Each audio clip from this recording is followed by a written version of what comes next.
From the very beginning, Putin and his advisors were never interested in a war with NATO or the United States. That's why you've had such incrementalism, the slow grind of movement forward, defensive operations for a long period to build up the force, and then continued offensive operations. They have over 300,000 combat troops in reserve in Russia. And I think they're sitting there and not being released to fight because President Putin anticipates the possibility that we will intervene in Western Ukraine. And if we intervene in Western Ukraine, the Russians will be ready for that. And the consequences for us and for NATO will be devastating because we are not ready to fight the Russians. Why? Oh, I think the readiness has been on the decline for a long time. You've had an almost steady, uninterrupted decline in the discipline that makes soldiers fight. Discipline is a tough thing. We don't always understand it. Discipline is really a form of habit. And you build those habits over time through repetition, but you also build it under stress, under pressure, so that it sinks in. And then you build cohesion within the framework of those units. You don't build cohesion when you're dividing the force on racial grounds, when you're pushing people who are clearly unqualified up the ranks to command, when you're rewarding people for anything other than demonstrated character, competence, and intelligence. All of those things are demoralizing, destructive to military establishments. The Army and the Marines are suffering with it, so is the Air Force and the Navy. And there's no easy fix. And these cracks, that are just cracks at the moment, will become giant fissures if you go to war. We have equipment that is decades old. The tanks that I served on, for instance, when I went to war in 1990, were virtually brand new, state-of-the-art. Those tanks are still out there. They've been rebuilt, but they're not new anymore. They're no longer as capable as they once were. You know, I'll give you a quick example. We have a turbine engine in the M1, A1 series tanks, and that turbine engine burns up as much fuel sitting still as it does moving. Because it's a turbine engine, it was designed to be used on an aircraft. We put them into tanks. So that means you've got an 8-hour tank. Every 8 hours, if you're operating, you've got to refuel this thing. This thing also burns fuel at a very, very high temperature, over 1,000 degrees. And there are 40 plus connections around the engine that are very brittle, that can easily cause fires if accidentally they touch these little tubes that carry various types of fluid, if they actually touch this engine that's burning so hot.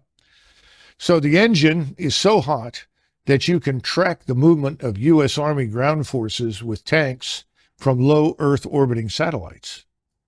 So if you think you're going to hide or conceal yourself or outpace somebody, you're just a glowing target from space. To this must be added the ridiculousness of not having replaced that engine with a reliable state-of-the-art diesel electric engine, which is much cooler, which can go for 24 hours or more without a refuel. Persistent surveillance from space, from overhead surveillance, makes everything visible all the time. So if you're going to embed yourself in the ground, if you're going to set up a permanent position there where you try to fire from that, you're going to be targeted and destroyed very, very quickly. So that's why this defense right now looks a lot like World War I, because anybody who moves is identified and killed. The only limitation on your ability to target and destroy the enemy is ammunition. The Russians, of course, have no shortages whatsoever. You recall at the beginning of this, we have all these shortages, right? The Russians can't keep up with missiles. The Russians can't keep up with shells. Well, they have multiple manufacturing facilities operating 7 days a week at 24 hours a day. We have no surge capacity in the United States. It would take us many, many months to come up to that kind of standard where we could actually compete in high-end conventional warfare. And that's why people like me and others worry that if we get into a confrontation, that we cannot win because the world has changed, warfare has changed, integrated air defenses will knock virtually everything that flies out of the sky, that we will then fall back on a nuclear deterrent. A tactical nuclear weapon that says, if you keep advancing, we'll have to use a nuclear weapon. We don't want to go there because the notion that there are so-called tactical nukes, you've heard that expression? Yes. Oh, that's just a little nuke.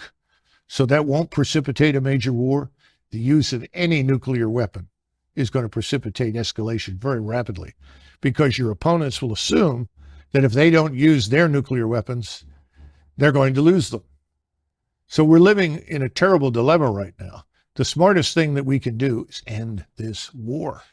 The Russians will never tolerate NATO forces on Ukrainian soil, because we've demonstrated conclusively that we are fundamentally hostile to Russia. So that's the minimal requirement. How that's governed, that's another question. Who knows? I'm sure Moscow would want to have some say in that government, and who is there to ensure that behind the scenes they are not once again subjected to the treatment that we subjected to them to in the Minsk Accords. Who is Victoria Nuland? Oh, goodness gracious. All these hard questions. I do not know Victoria Nuland personally. I know Fred Kagan, and his brother Bob is married to her. And she's a long-term committed neocon. This is someone I would not characterize as either Democrat or Republic. These are people with this agenda, and the agenda says until the entire world is garrisoned by U.S. forces and is converted forcibly to some form of democracy that we approve of, the world will not be safe, and we must continue to fight. And I think in the case of Russia, Russia has special appeal, because I think these people have ancestors who came from that region of the world and have a permanent axe to grind with the Russians, which of course I don't. I don't think most Americans do, and nor do I think anybody in government should shape policy based on whatever unhappiness their ancestors, experienced in a place like Russia. So that's a nutshell, but I think that's enough. And wherever she goes, usually there is conflict, crisis, and fighting. Does she, do you think, have relevant experience that would qualify her to be in charge of this war? Well, obviously she does, but it's sort of like asking somebody who has never snaked a drain or replaced a garbage disposal to be a plumber. And I think we have a lot of those in Washington. She's not the only one. So no, I don't think she understands the gravity of the situation. These are the same people. Tony Blinken is in this with, what's his name? Sullivan I keep mixing up Sullivan with the previous O'Brien, who was in the White House. Not much difference. And Sullivan will all tell you, well, the Russians are weak. The Russian economy is fragile. The Russian armed forces are poor. Their generals are terrible. And they can't possibly win. All we have to do is to keep up the pressure, and they will collapse. Well, that's been a hell of a strategy.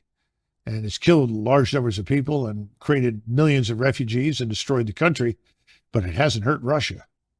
And Russia today is stronger than it has been in 30 or 40 years. You have a Russian military establishment that is now more potent and more capable than the Russian military was in the mid-1980s. And the manpower is leaving Ukraine as quickly as it can get out, because people don't want to be thrown into the meat grinder. You can't defeat what the Russians have built. They were the first back in the 1970s to understand the criticality of linking intelligence, surveillance, reconnaissance in space, as well as on land and at sea, with strike weapons. What's a strike weapon? Rockets, missiles, guided artillery for precision. They've done that extremely well. So that's one of the reasons they have thousands of guns, hundreds of rocket launchers, hundreds of ballistic missile launchers, cruise missiles, and so forth. And these are then linked to that ISR. So the response time is almost instantaneous.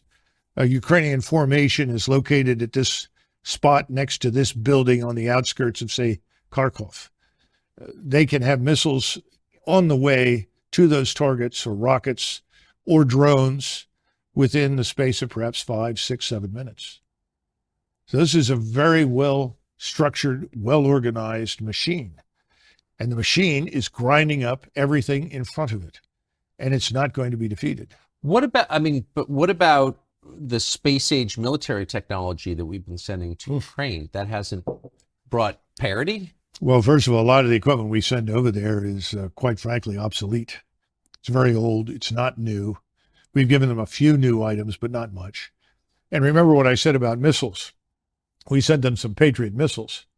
And I think at this point in this newest round of money, $750 million, something like that, we're sending 33 missiles, Patriot missiles. These are missiles that are used to shoot down aircraft or cruise missiles, incoming opposing forces. Every time you're in air defense, people will tell you if there's a target out there, you shoot 2 missiles at it as a minimum to make sure you get the target. Well, you run out of our missiles in the space of a few days.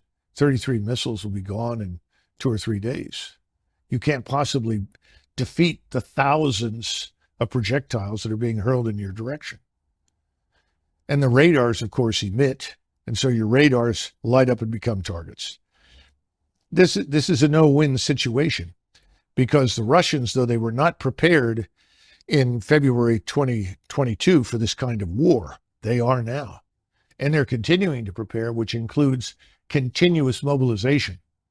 They're up to 750,000 troops in and around Ukraine.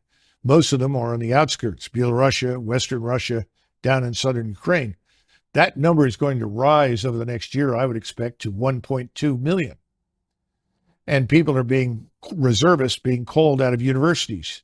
People are being through the military now, working in universities to become engineers, architects, mathematicians, whatever. They're being pulled out, put in a uniform, and readied. Because, again, our intransigence, our demonstrated hatred and hostility for Moscow and for Russia has convinced the Russian people, as well as the leadership in Moscow, that they are going to have to fight us and anyone who is allied with us. So they're preparing for that eventuality. That's why it's so important that we have to wake up, understand what we've done has backfired. Whatever we set out to achieve has failed.